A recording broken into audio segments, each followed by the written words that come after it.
Assalamualaikum warahmatullahi wabarakatuh. Sahabat Al-Quran yang dimuliakan Allah Subhanahu wa Ta'ala, kembali kita akan meniti sejarah indah manusia-manusia mulia yang pernah dilahirkan dalam kehidupan ini.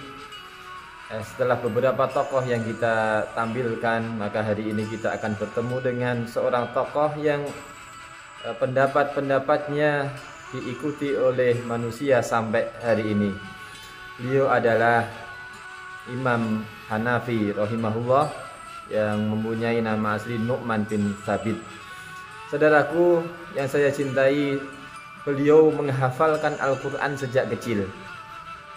Bahkan di umur 16 tahun beliau sudah mulai pergi ke Mekah untuk naik haji, dan di sana beliau bertemu dengan para ulama-ulama untuk berguru, untuk menimba ilmu. Jadi kebiasaan para ulama zaman dulu, perjalanannya ke Mekah adalah satu momentum yang luar biasa, yang sangat berharga, karena di sana mereka akan bertemu dengan para ulama yang lain. Mereka akan banyak mendapatkan ilmu selain dari ibadah haji. Maka demikian pula Imam Hanafi, beliau manfaatkan momentum untuk beribadah haji ini, bertemu dengan orang-orang solih, bertemu dengan para ulama-ulama yang hidup pada saat itu. Maka karena kesungguhannya ini menjadikan beliau menjadi ulama ahli fikih yang terkenal, yang madhabnya sampai sekarang banyak diikuti oleh kaum muslimin di seantero dunia ini. Saudaraku sekalian, selain terkenal sebagai seorang ahli fikih, ternyata Imam Hanafi ini terkenal pula kedekatannya dengan Al-Quran. Karena kedekatannya dengan Al-Quran ini sampai dikisahkan terkenal beliau selama hidupnya menghatamkan Al-Quran sebanyak 7.000 kali. Masya Allah, ini satu capaian prestasi yang luar biasa. Selain itu, beliau terkenal orang yang sangat gigih dalam beribadah.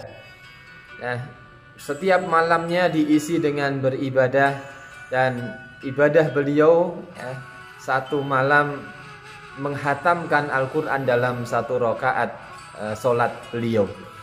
Ini tentunya luar biasa saudaraku sekalian, kesungguhan interaksi bersama dengan Al-Quran yang sangat luar biasa. Beliau sangat terkenal menggunakan wudhu sholat isya untuk sholat subuhnya. Jadi cukup dengan wudhu sholat isya dan beliau tidak tidur lagi. Kemudian beliau beribadah sampai datang waktu subuh. Waktu istirahat beliau ketika musim panas hanya di antara waktu duhur dan asar, dan kalau musim dingin istirahat beliau hanya di awal malam saja. Inilah saudaraku sekalian profil singkat dari Imam Hanafi rahimahullah, bagaimana kesungguhan beliau terhadap Al-Quran ini. Apa yang bisa kita ambil pelajaran? Yang pertama tentunya saudaraku sekalian yang dimuliakan Allah Subhanahu wa Ta'ala, tujuan utama kita ber-Al-Quran adalah agar kita semakin dekat dengan Allah Subhanahu wa Ta'ala. Kita menjadikan Al-Quran sebagai sarana ibadah, dan salah satu atau waktu yang paling utama tentunya adalah menggunakan Al-Quran untuk beribadah di malam hari. Inilah yang diinginkan oleh Allah Subhanahu wa Ta'ala dengan firman-Nya, tatajafa junubuhum anil madaji', lambung-lambung mereka jauh dari tempat tidur. Yang Allah mengapresiasi ahli kitab karena diantaranya adalah mereka memanfaatkan waktunya untuk beribadah di malam. Laisu sawa'a min ahlil kitabi ummatun qa'imatu yatsluna ayatillahi ana al-laili wa hum yasjudun.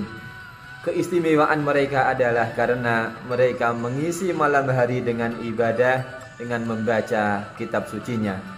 Tentunya inilah saudaraku sekalian, kalau kita mempunyai interaksi yang baik bersama dengan Al-Quran, kita akan mampu mengisi malam-malam kita dengan penuh keindahan, bercengkrama bersama dengan Allah Subhanahu wa Ta'ala. Pelajaran yang kedua bagi saudaraku sekalian yang terbiasa menghatamkan Al-Quran, ini akan memberikan dampak yang luar biasa. Termasuk di dalamnya dampak ketika kita menghafalkan Al-Quran. Jadi kebiasaan menghatamkan Al-Quran dalam waktu yang cepat ini akan memberikan kesan bahwa 30 juz itu bukan sesuatu yang berat.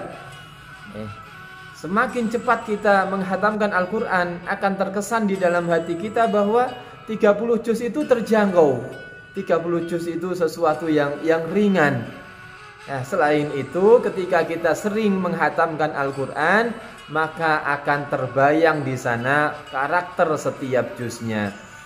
Mana ayat-ayat yang sudah familiar, mana ayat-ayat yang masih asing di lisan kita, di lidah kita, dengan pengulangan yang sering itu, maka ayat-ayat yang asing itu akan menjadi familiar.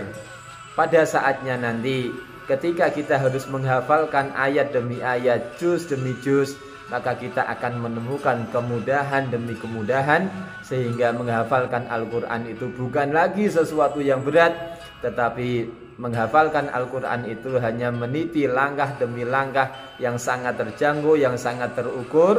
Ayat-ayatnya yang sudah familiar akan dengan cepat kita rekam di dalam hati kita, sehingga cepat kita bisa menikmati ayat-ayat Al-Quran itu di dalam hati kita, untuk kemudian nanti kita renungi, kita dadaburi, dan kita amalkan di dalam kehidupan.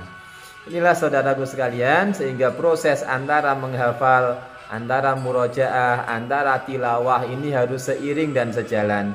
Ada saatnya kita tilawah secara urut dari juz 1 sampai juz 30. Ada waktunya kita harus murojaah, ada waktunya kita harus menambah hafalan. Semuanya ada porsinya masing-masing, dan semuanya harus seiring dan sejalan, tidak bisa dipilih salah satu. Dan dengan itu maka insya Allah semakin efektif pula waktu kita, semakin banyak keberkahan waktu yang kita rasakan, dan dengan itu kita akan semakin merasakan keindahan demi keindahan, dan tentunya Allah akan menulis ibadah-ibadah kita menjadi ibadah yang semakin berkualitas. Hadanallahu wa iyyakum ajma'in. Assalamualaikum warahmatullahi wabarakatuh.